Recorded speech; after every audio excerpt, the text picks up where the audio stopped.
Hello বন্ধুরা, শুভ দুপুরবেলা। অনেকটাই দেরি হয়ে গেছে আমাদের খাবার খেতে বসতে, কেননা দোকান থেকেও এসছে, ছেলে বাড়ি এসছে, তারপর তো খেতে বসা। ঠাকুমার খাওয়া হয়ে গেছে, আমাদের খাওয়া বাকি আছে, তাই আমরা খেতে বসছি এখন।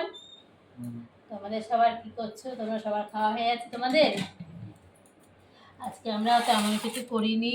আজকে আমরা শুধু পেঁপে সিদ্ধ আর মাংস করেছি, কেননা কদিন ধরে খুব বেশি তরকারি করে করে নষ্ট হচ্ছিল, তাই আজকে একটু কম তরকারি করেছি, মাংস করেছি আমাদের জন্য, আর পেঁপে সিদ্ধ করেছি, আর কিছু করিনি। তা দেখো, তোমাদের কি কার কার খাওয়ার ইচ্ছে আছে চলে আসতে পারো। যদিও বেশি কিছু করিনি, মাংস অত বেশি নেই, হয়ে যাবে বলে না।